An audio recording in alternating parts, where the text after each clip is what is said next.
कौन सा रूप?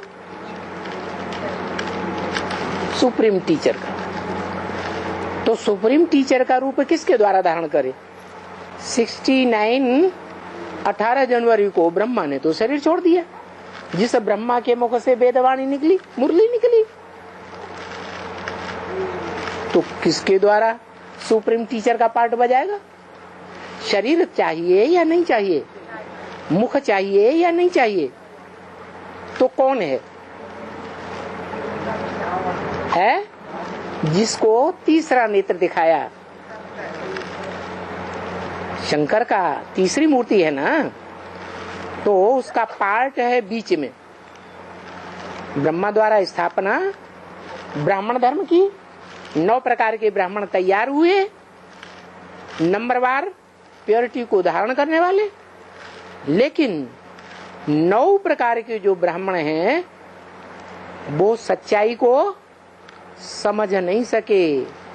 सत्य क्या है उसको, सत्य बाप को पहचान नहीं सके, क्योंकि उन ब्राह्मणों का जो बाप ब्रह्मा था उसने बाप को पहचाना है? उसने ही नहीं बाप को पहचाना, तो दूसरे कहां से पहचानेंगे उनके जो परवर्ती हैं? तो शिव बाप को उस ज्ञान मुरलिया का यानी वेदवाणी का एक्सप्लेनेशन देना पड़ता है, व्याख्या। इसलिए शास्त्रों में दिखाते हैं भक्ति मार्ग में कि वेदों की व्याख्या निकली आरण्यक,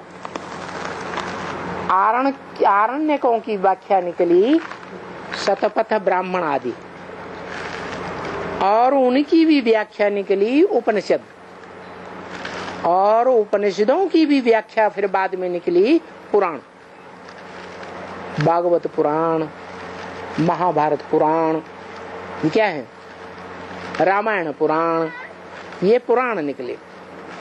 तो देखो, ये व्याख्या जब तक न हो,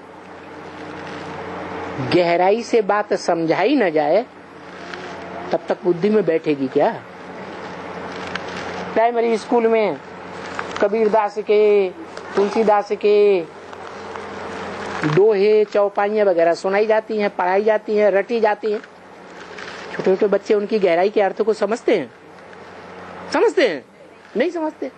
जब ऊंची कक्षा में पहुंचते हैं, एडवांस ज्ञान लेते हैं, ऊंची पढ़ाई पढ़ते हैं, तो एक एक श्लोक के, एक एक चौपाई के, एक एक कवित्त के गहरे गहरे अर्थ निकलते हैं, गहराई से समझते हैं।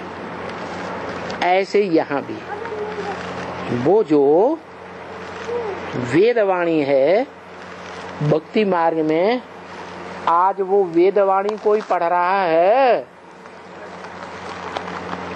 वेदों की वाणी को कोई सुनता है? वेद की ऋचाएं किसी ने सुनी? सुनना चाहता है? नहीं सुनना चाहता। यही कारण है। शूटिंग कहाँ होती है?